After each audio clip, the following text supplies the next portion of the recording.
jaz sem Andrej Stinek, jaz sem dijak iz župnije Planina pri Rakeku, v bližini Postojne, soseda župnija Postojnske. In jaz sem tudi koordinator za karizmatično prenovo za ljubljansko nadškofijo. In tole, kar bi vam zdaj predstavil, je nekaj podobnega, kot bo v jeseni. V jeseni v Celju, kot verjetno veste, rado še došla informacija do vas, da se centralna karizmatična prenova iz Maribora, ki se je to Mariborska nadškofija vodi, obvestila. V jeseni je neko tako izobraževanje, enotedensko nekaj v podobnem duhu, kot bom jaz zdaj povedal, da nekaj je to dobro ali slabo, da zveste kaj naprej. Tudi v Sloveniji, kot rečeno v Celju. Te vsebine, ko bo zdaj v zelo skrajšani obliki povedal, je pa tako imenovana Leader Formation Institute, če v angleščini. Se pravi, inštitucija, ustanova, ki vodi izobraževanje voditeljev molitvenih skupin oziroma animatorjev karizmatične prenove.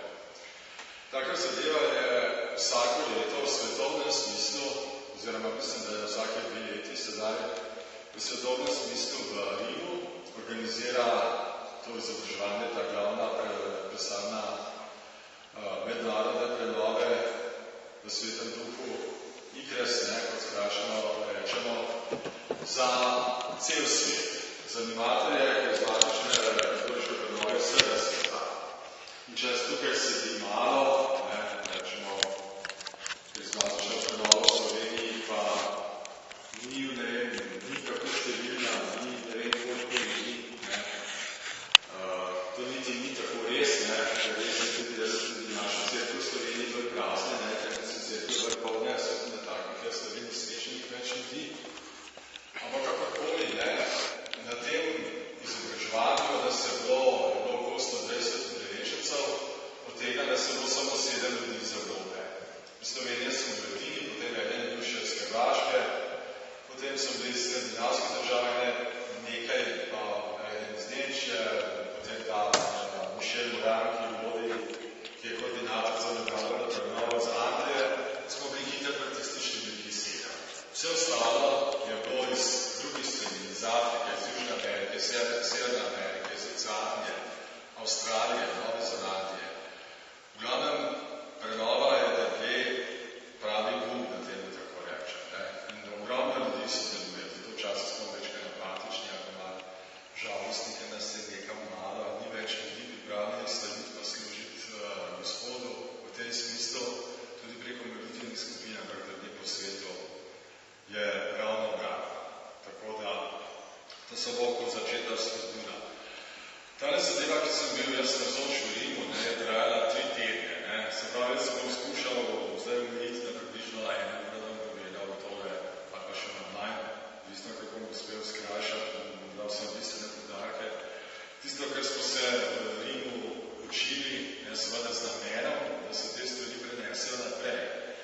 Nekaj podobnega, ko zdaj ne bom govoril, sem govoril že praktično vseh slovenskih škofijah.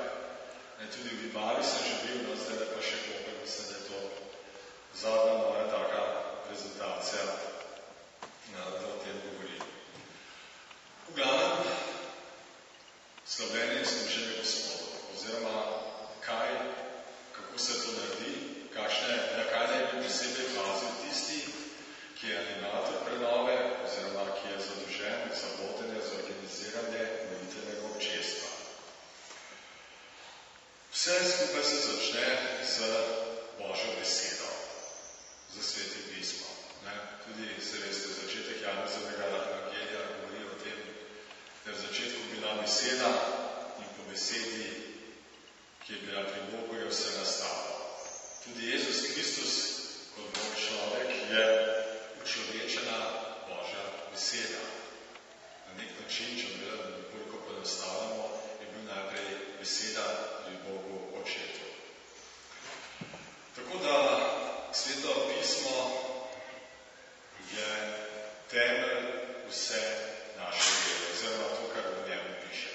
Kot veste, ima katoliška cerkev 3 glavne stebre, ena je Božja beseda, Sveto pismo, eno je cerkveno učiteljstvo, ki to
sola fide, sola scriptura, kar pomeni samo vera, samo Sveto pismo. Se pravi, on je vso vero temeljil samo na Sveto pismo. Ni se oziral na pomembnost tega cerkvenega učiteljstva, ni se v toliki meri oziral na pomembnost raznih karizem, ampak več ali manj je izhajal Svetega pisma. In še bolj, da iz tistih časov ima Sveto pismo nekoliko, pri nekaterih neko manj pomembno vrednost. Ne? Ker pač Sveto pismo ne bi bilo protestantsko, zakrivljenti v katoliški cerkvi, ne bi bili pa bolj katoliški. Ne? In zato nekateri pravijo, da se Svetega pisma pravzaprav ne potrebujemo, ali pa vse ne potrebujemo v tako veliki meri, kot bi lahko bili. In seveda problem po takih je, da niso seznanjeni tako za Božjo besedo, kot bi morali biti. Kot veste, beseda sama po sebi ima izredno moč. Ne samo beseda Svetega pisma. Tudi mi, ko govorimo, je zelo važno, kako govorimo. Ali govorimo prijazno, ali govorimo za sovraštvo. Ker beseda, sam ta naš govor, nosi določenega duha, lahko Svetega duha, lahko podobnega duha. Za besedo lahko nekoga preklinamo, za besedo lahko nekoga blagoslavimo. Tudi mi, navadni kristjani, ni potrebno, da gledamo na besedo Svetega pisma. Zato je za kristjane tako pomembno krst v Svetem duhu, ki smo ga mi predvidevamo, ko se tukaj navzoči verjetno vsi deležni, ker nas v večji meri prenese do Božje besede.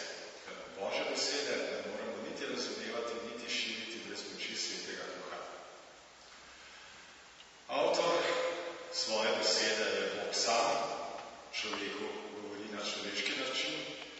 Sveto pismo so vse zapisali ljudje, veste, staro zavezo,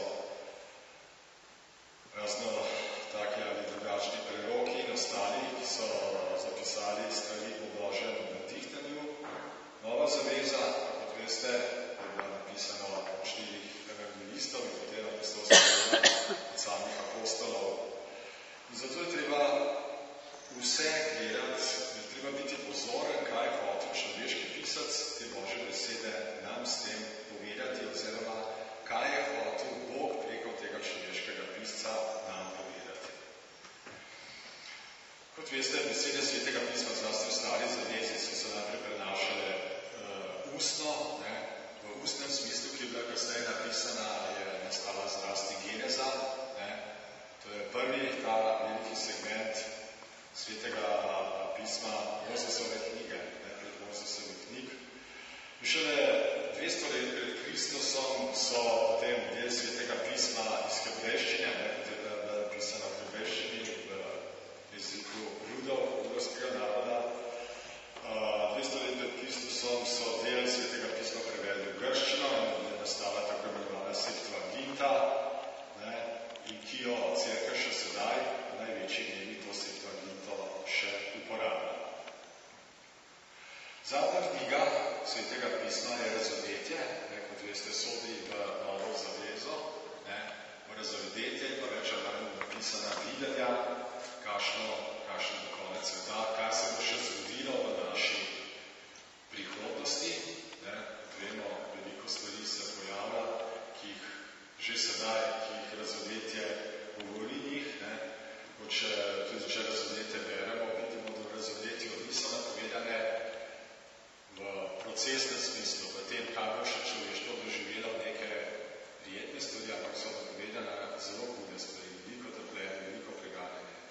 Tako da človeka kot takega v bodočnosti ne čaka ničesar posebno obrožnatega, ampak nimamo se ničesar zabavati, ker je pač v vsaki situaciji vedno Gospod Jezus z nami in on nas ne preizkuša čez mero, ampak nam je dal toliko preizkušenj, koliko smatra, da je to za nas pomembno, da nas privede k sebi.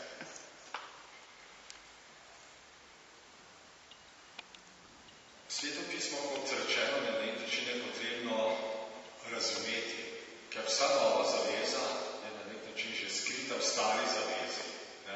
Kristus je rekel, nisem prišel razveljaviti tega, kar je pisano v stari zavezi, ampak prišel sem samo dopolniti novo zavezo. beseda, Svetopisma ima 3 glavne naloge. Prva naloga je ponovno razodetje Jezusa Kristusa. Vsak dan znova. Jezus je preko nove zaveze ponovno razodet. Velikokrat je bil napovedan že v stari zavezi in ponovno se je razodel v novi zavezi. Jezus, kot rečeno, prinaša polnost Božjega kraljestva na zemljo, prinaša polnost našega življenja in ker se je razodel, to njegovo razodetje zahteva odgovor od vsakega od nas. Bog je prišel na svet, se učlovečil, na koncu je umrl strašne smrti na križu za nas. Kaj naj mi s tem storimo? Kaj je s tem naredil? Kaj moramo mi sami narediti potem za svoje odrešitve? Stvar je popolnoma preprosta, poleg tega, da verujemo v njegov dober namen, da nas je prišel odrešiti, je potrebno samo, da se pokazamo svojih grehov, spremenimo svoje življenje in se damo krstiti. Kot je rekel apostol Peter prvim pogavom, ki so ga sprašvali, ki so se potem odločili za Jezusa, kaj naj storimo? Pokazajte se, verujte v Jezusa in dajte se krstiti. Na nek način to je nekakšno povabilo, ki ga je takrat apostol Peter govoril tem ljudem, ki so ga takrat obgrožali po Jezusovem nepogovoru. Ampak drugače Sveto pismo nas je vedno nekakšno povabilo, da mi naredimo odgovor. Naše življenje mora biti odgovor. V tem smislu, da smo sposobni odpuščati drugim, kot veste, odpuščanje je zelo pomembno, da smo sposobni moliti, da smo sposobni premagovati skušnjave. Skratka, moramo biti pričevalci. Mi v prenovi veliko govorimo pričevanje, poučevanje. To pričevanje je na splošno cerkvi tudi nekoliko tako na drugem, tretjem telu. Mi, vsi kristjani, duhovniki, kdorkoli, moramo biti predvsem pričevalci. Da smo priče, vodite moje priče, je rekel Jezus. Da drugi vidijo, da smo mi odrešeni, da vidijo drugi naše odrešeno življenje in ga laže sprejmejo potem. Ni dovolj, da Jezusa samo govorimo, zlasti pred čemer smo pa lahko kontradiktorno različni od tega, kar govorimo. To je slabo pričevanje. Pričevalec mora biti vedno v skladu s tem, kakšen tudi je. In Sveto pismo, Božjo besedo, to pričevanje moramo prenesti ljudje v naših župnijah naprej. Vera, kot veste, splošno vse v Sloveniji je v padu, zaradi raznoraznih vzrokov. Ljudi formirajo javni mediji, formira televizija, naši časniki, YouTube, Twitter in tako naprej, ki se vse orientirajo, kaj narobe, kaj bi življenje delali, kaj ne bi delali. Osnovna rečenica je, da večina ljudi, ki grejo na razen v Sloveniji, takole prijateljčki izprijači, rečejo uživaj, fajn se me. Smisel življenja je čim več uživaj, čim bolj se me fajn v vsakem trenutku. Vendar to ni sicer samo po sebi nič narobe, če ne ni to osrednji namen našega življenja, kar je žal za mnoge. Torej, Božja beseda, da se vrnemo nazaj, napotuje naš razum neposredno. Sveti Duh nam preko Božje besede direktno govori. Prej je gospa Tone prišla tukaj gor in je prebrala odlomek o Božji ljubezni. Verjetno je to naredila, ne da bi se naprej pripravila, ampak je naredila to po nekem navdihu Svetega Duha. In ko ste bo poslušali to besedo, je ta beseda vsakomur nekaj govorila. Morda stvari, ki jih je že poznal, pa jih je ponovno zdaj posvežil, ali se na te stvari spomnil, ali pa jim je povedala nekaj drugega. Tako da moramo skrajšati, da ne bomo predolgi. Če se obrnemo na moč te besede, vidimo, da imamo dve možnosti. To besedo lahko sprejemamo, nam o tem govori, lahko jo zavračamo.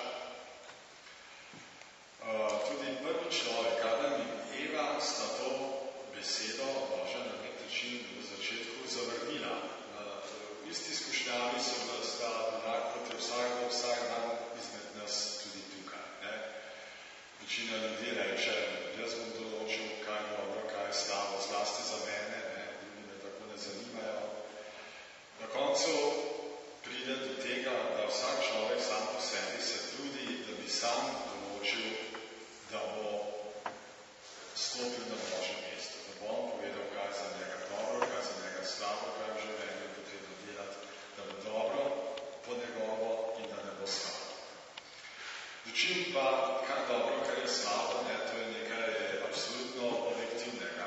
Gospod Bog je določil pravila, oziroma je določil vrednote, kaj je dobro, kaj je slabo. Človek zato ni naredil ničesar. In če dobimo spoznanje Božje, kaj v neki situaciji moramo narediti, da bo to dobro in kaj bi bilo slabo, je to popoln dar. In vse te darove sprejemamo v veri. Ne? Tako kot Jezus se vsak dan soočamo z zlom, z vsemi izkušnjavami.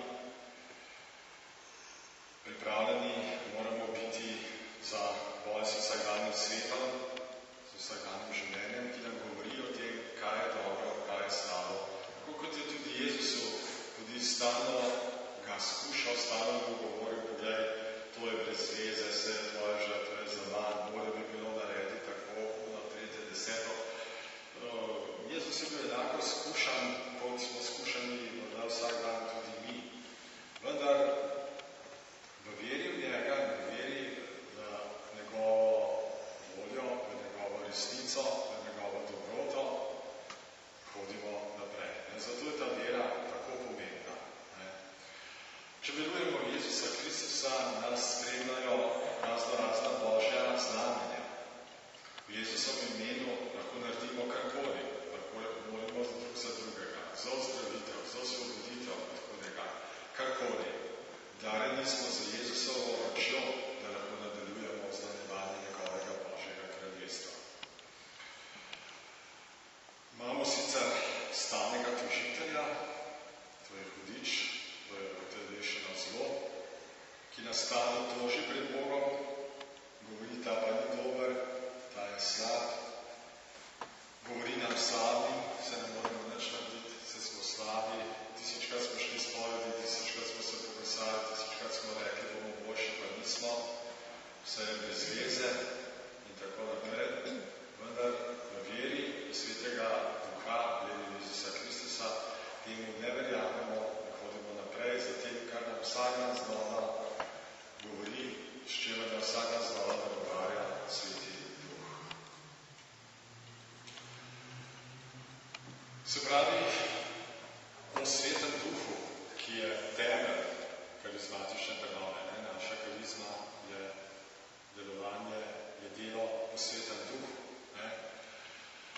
In Sveti Duh je tisti tolažnik, ki nam ga pošilja Jezus Kristus, da lahko premagamo vsakdanje težave vsakdanjega življenja, zato za njim lahko hodimo. Sveti Duh je bil že nekdaj, ali pa če rečem, nekdaj je bil zelo navzoč v cerkvi. Potem v srednjem veku se je na njega nekoliko pozabilo v navednicah, se ni toliko govorilo o njemu. Tudi vem še, ko sem bil še otrok na preveruku, več od nas smo govorili samo o Bogu Očetu, nekaj še o Jezusu zraven, ki nas marjate tako naprej v Svetu Duhu, pa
se je krščanska vera strahotno razširila in v vero so vstopali tudi razni taki ali drugačni, ki so se okoriščali tudi, vse pod navednicami okoriščali s pomočjo Svetega Duha, pozdravljali, prerokovali, ne vem, kaj vse delali, da prišlo do ogromno deviacij, do ogromno zlorab in zato je potem ta moč pozdravljanja preko Svetega Duha, moč osvobajanja preko Svetega Duha. Uradna cerkev postala v teh stvari nekoliko skeptična in je to pridržala samo duhovnikom, pa še to samo nekaterim duhovnikom. Zato je Sveti Duh bil nekako odvinjan do današnjega stoletja, nekako na stranski tir. Do začetka do 20. stoletja, zdaj smo 21. Do začetka 20. stoletja, do tako imenovanega papeža Leona Velikega, ki je imel v začetku prejšnjega stoletja vizijo o močnem delovanju hudiča, hudega duha v svetu. Potem morda ste slišali tudi za Eleno Guerra, ki je bila ena mistinkinja tudi v prejšnjem stoletju, ki je seveda z papeževim vedenjem, zavedanjem tega Leona Velikega, formirala posebne molitvene skupine za pomoč Svetega Duha, za borbo proti vsemu temu zlu. In je o tem tudi pisala papežu. Je rekla, Sveti Duh je pozabljen, do njega ni dovolj predanosti. In potem papežev odgovor Leona Velikega je bil njegov odgovor je bila enciklika o Svetem Duhu, kar je bistveno, da je potem prišlo do formiranja tako imenovanih novih pinkošti, ali pentekoste, kot rečejo, ki se je sicer pojavila najprej v protestantski cerkvi, šele kasneje v katoliški, ampak nič za to, ker duh veje, kjer hoče. Skratka, papež Leon Veliki se je na začetku prejšnjega stoletja odločil, da bo v 20. stoletju povabil Svetega Duha v cerkev, da bo cerkev bolj odprt Svetemu Duhu. Kot rečeno, da takrat je bil večer manj alfa in omega, Bog oče. In ta papež Leon Veliki je na začetku leta 1901 molil Veni Creator Spiritus, pridi Božji stvaritelj. Veni Creator Spiritus je še sedaj na nek način gesto karizmatične prenove. In na temelju pa tudi drugi so molili, Elena Guerra, vse te molitvene skupine, ki jih je takrat ustanovila in tako naprej. In dejansko je prišlo po Božji milosti, po Jezusu, je prišlo do padca, če temu tako rečemo, Svetega Duha ponovno na zemljo. Najprej se Sveti Duh v smislu tega izlitja Svetega Duha pojavil na protestantskem molitvenem močestvu v Topeki, v Kansasu, v Združenih državah Amerike. Zanimivo, da se take stvari zgodijo najprej v Ameriki, to je za nas kar malo, za slovenski prostor kar malo neugodno. Se ne zdi to posebno čudno, ker Amerika je na nek način konglomerat vseh narodov, tudi v duhovnem smislu je, tako bi rekel, v duševnem smislu, je to neka mešanica vseh ljudi, ki imajo velik duševni ali duhovni potencial. V tem slovenskem anti-amerikanizmu, v Sloveniji moderno, da reče, da si proti Ameriki. Vse, kar je z Ameriko povezano, pa na nek način slabo konotacijo. Ampak pač to je se zgodilo v Združenih državah, skratka v Topeki v Kansasu, skratka prišlo je do izlitja v tistem molitvenem občestvu, do izlitja Svetega Duha, začeli so govoriti o tujih jezikih, dobivali so razna darove Svetega Duha in ta zadeva je šla naprej, tako da v današnjem trenutku je na svetu 600 milijonov ljudi, ki so doživeli izlitje Svetega Duha. To so protestantski kristjani, katoliški kristjani in tudi drugi, tudi pravoslavni, celo med muslimani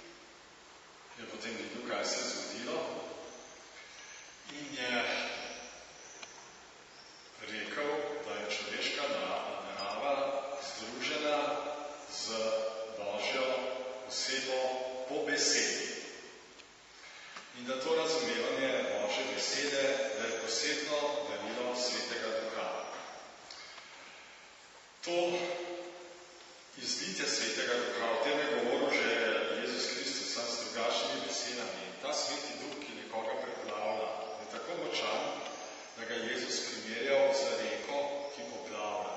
Kot bi reka nekoga poplavlja. Tako je močno ta izliv Svetega Duha.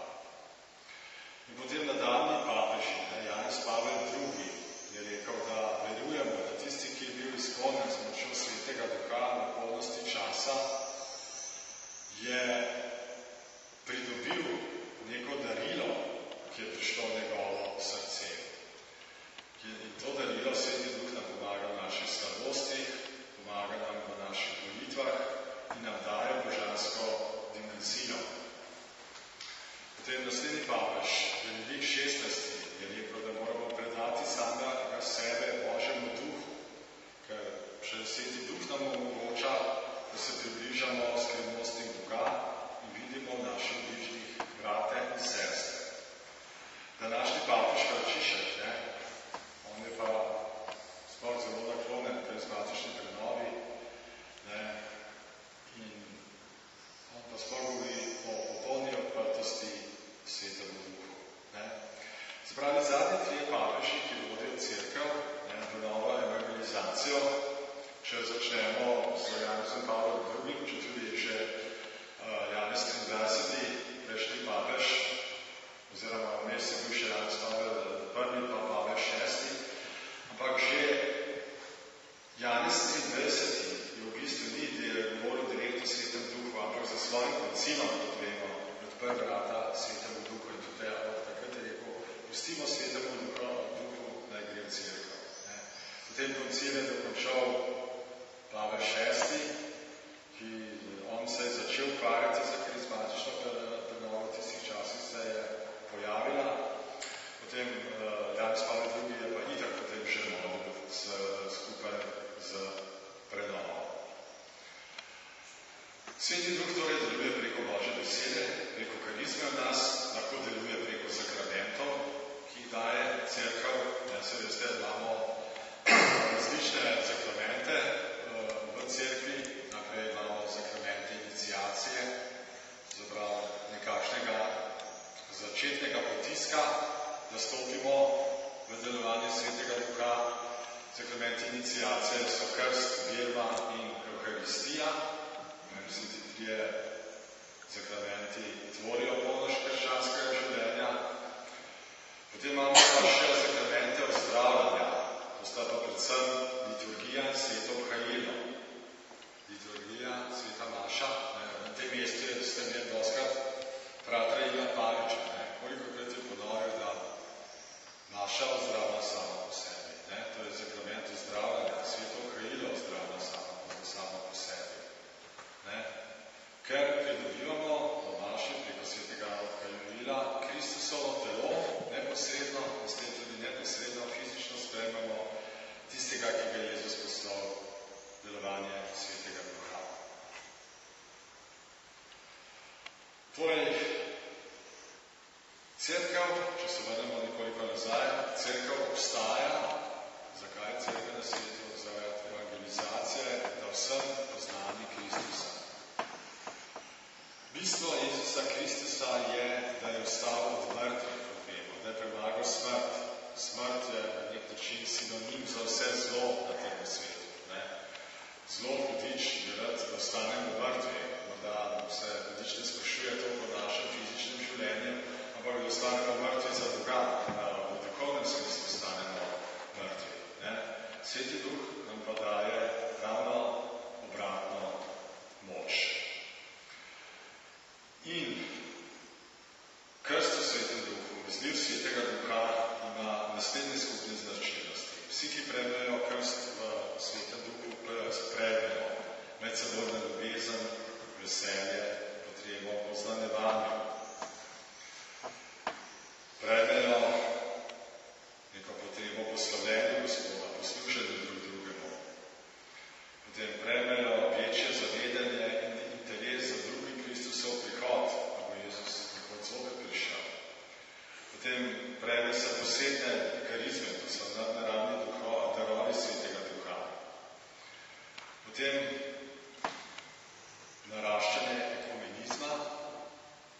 Sveti Duh vedno deluje za zedinjenje, bolj smo spravljivi z drugimi, tudi z drugimi verami, z drugimi krščanskimi denominacijami in pa večja možnost, da se soočamo, da se borimo z vsem negativnim, karkoli nas spremlja v življenju. In ta karizmatična dimenzija, ki jo daje Sveti Duh, je bistvena za identiteto Cerkve in se v današnjem svetu čedalje bolj pojavlja.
pisma, preko cerkvenega učiteljstva, na vse te stvari je treba biti tudi prenovi včasih pozora.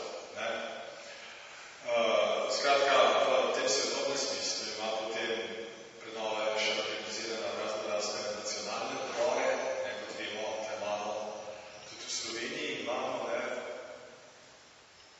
prenovo, neko organizacijsko strukturo, ki vodi duhovni tok karizmatične prenove v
začela beseda Duhu. Na nek način postala stolp Boga preko svetega Duha.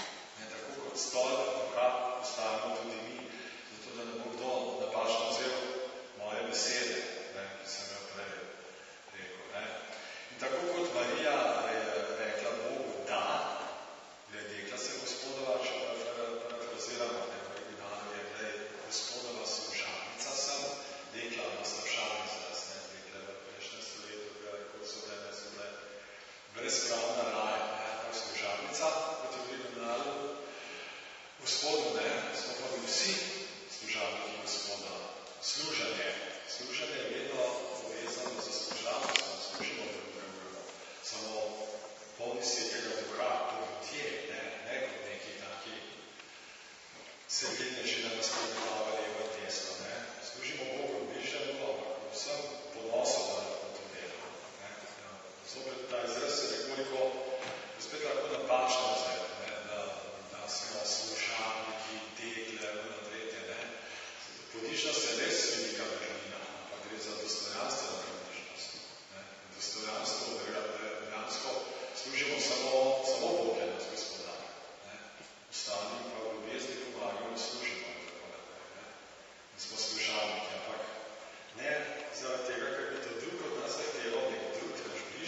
vse kristjane sveta, 1/3 je karizmatičnih, se pravi, živela je Kristus Sveti Duh. To je velika plenarna. Ne smemo gledati slovenskega prostora. Slovenski prostor ni merilo. Če bi bili takrat skupaj z mano v Rimu, ko smo gledali te ljudi z drugih kontinentov, kako so služni, kako slavijo Gospoda, kaj se počnejo, smo se bili zelo preveč glavi po glavi, znamo niti tako dobro slaviti, niti tako se predajati Gospoda in tako naprej, ampak dobro, kakorkoli, evropski človek je morda nekoliko bolj zaprt. Tako da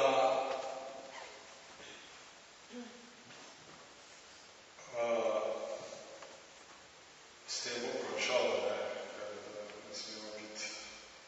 Dokdaj ima to običajno, to 10 končujete ali še prej?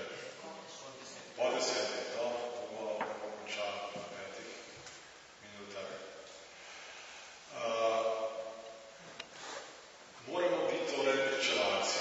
In če govorimo, zlasti mora biti pričevalec tisti, ki vodi molitveno občestvo, ali pa tisti, ki se deluje kot animator. Kot veste, predali velikokrat očitajo, da pač mi vse vzamemo, imamo marginalne člane, take za predalo Božedova, tam ga spremljajo, kar je sicer popolnoma pravilno. Nekateri ljudje imajo svojih stiskah v upu, v svoji neveri ali pa v svoji šibki veri, kar videti, jih zavračajo, posod ne pridejo v molitveno skupino, samo treba je gledati, kaj ta molitveni skupini počnejo. To je pa stvar animatorja oziroma voditelja. V molitveni skupini animator, voditelj mora pomagati ljudem stopiti v slavljenje, v srce slavljenja. Slavljenje je najvišja molitev in odpira vse ostale darove za delovanje Svetega Duha. V skupini molitveno občestvo obstaja posebna skupinska dinamika. Molimo, slavimo, pomagamo drug drugemu. Vsega je treba malo. Drugač, skupina ni neka skupinska terapija. Če tu pride skupino zato, da bodo stalno vsi za njega molili in reševali njegove osebne probleme, je to slab moment. Je to zato, ker je treba pravilno smeti. Pomagali ti bomo, molili bomo za tebe, pomagali ti bomo na tak ali drugačen način. Vendar to ni psihoterapija preko skupinske dinamike, kar je tudi oblika dela psihoterapevtov. Vse stvari je treba voditi na pravilen način. Jezus se trudi za našo formacijo. Jezus je celo življenje svoje, javno delovanje formiral voditelje, svoje apostole. Pa ste videli, koliko mu je uspelo. Se na koncu potem, ki so dobili Svetega Duha, pa so bili res formirani, ampak prega še Peter 3-krat izdal, ki je bil njegovim uteroguno. Prvi apostol, to je šlo zares, tako je razglasili, takoj odpadlo stran. Tako da to so težke stvari. Voditelj na nek način mora biti poklican, voditelj ne more, moraš prejeti molitveno občestvo, pa reči, jaz bil voditelj, ampak na nek način moraš biti poklican preko skupine, preko Svetega Duha, mora biti pripravljen služiti,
sem za molitveno skupino, za to, da ljudje doživijo krst v Svetem Duhu, da doživijo molitve osvobajanja, odreševanja, da spoznajo, da morajo svoje življenje predati Jezusu, da niso oni gospodarji svojega življenja.